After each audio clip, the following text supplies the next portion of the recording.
Today is a quick video that I wanted to put up. Specifically, I'm making this one for YouTube. So what I'm going to talk about briefly is what I have come to recognize as what I'm calling the problem with self-love.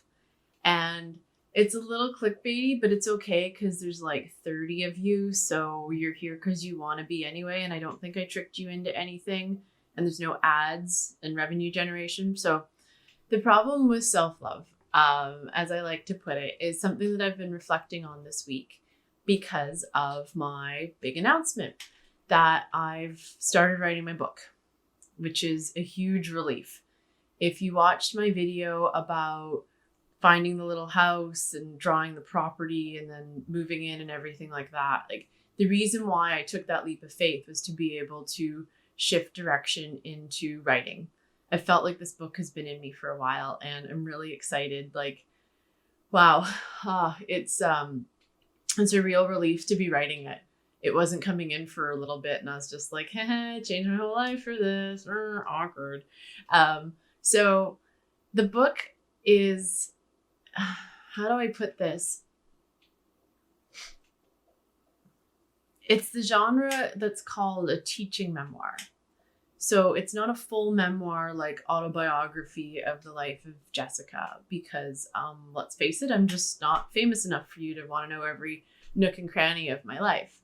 However, the teaching memoir means that I get to tell real stories of real things that have happened really to me in my real lifetime and use those as opportunities to teach.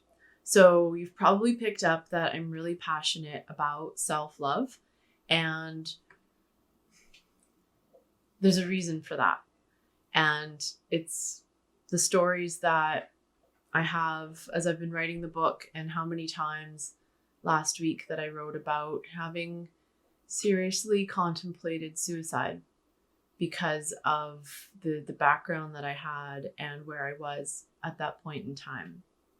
And so many people, or I've come to recognize that so many people see me as this like happy, smiley, fun, easygoing, vibrant person. And I recognize that it might be a little bit annoying to hear the happy, smiley, vibrant person to talk about self-love because it's been so easy, right?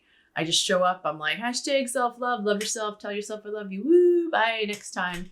And it's taken decades to get to this point.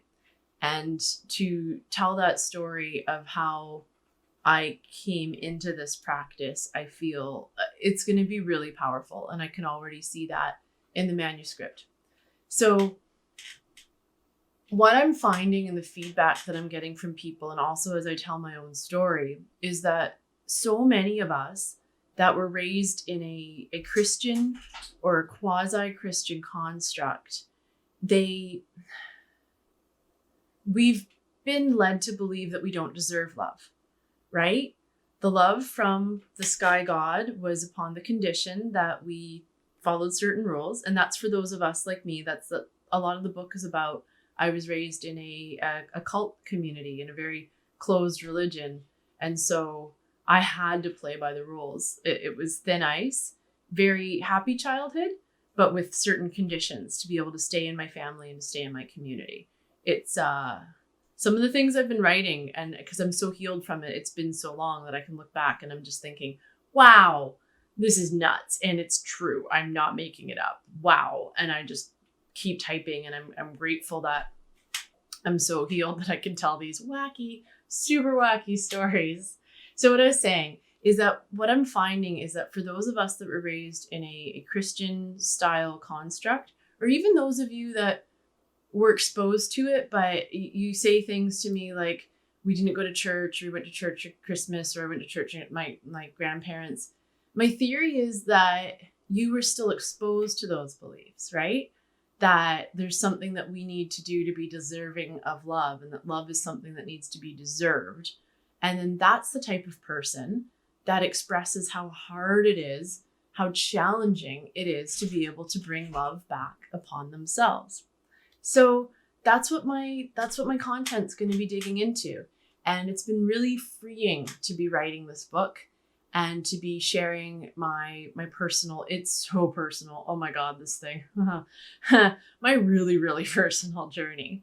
And I've been posting more on my Facebook page. I set that up a couple months ago, and also on my Instagram about the journey.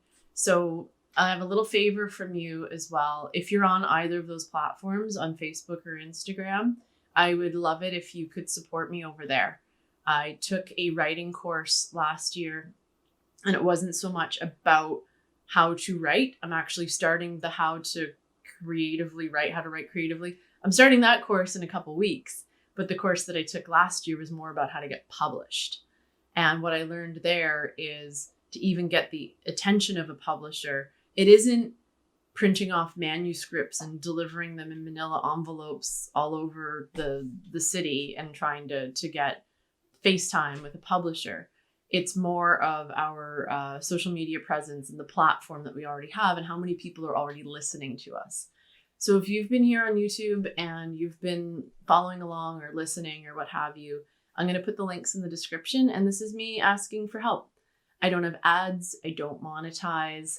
I want, like, this book needs to be written. I've changed my life. I lived my life to write this book. And now I've changed my life to have the time and the space to write this book. So help a sister out. I would really appreciate it. And yeah, I hope you're well and you are safe. As always, if you feel like following, you can, but if you don't want to, don't. However, I kind of need it at this point. I need to grow my platform, or my platform. Okay, I'm okay without it. My platform needs to grow in order for me to be able to get the attention of publishers for this book to get published. I would love to see you there. It's been an absolute trip, especially the last week or so, as the book is just coming out of me faster than I can type. I typed for 3 hours this morning and it felt like I had just sat down. It's I want to tell you more about it, and these stories and the updates are going up a lot faster on Facebook and Instagram, and a little bit slower onto YouTube. So please, I'd love to see you over there. I still have content that I'm going to put up on this channel, especially my longer form coffee chats. Today's isn't a coffee chat. It's done in a take, but it's an ice cream chat. Oh, it's so cold. So I'm not a big fan of ice cream, but Ben & Jerry's is the only company that I've seen online that is actively doing anti-racist work. Please, if you have any inclination to even follow me on Instagram, go follow them. I've been getting such an education, and I'm eating more ice cream because of it, because it's actually really tasty.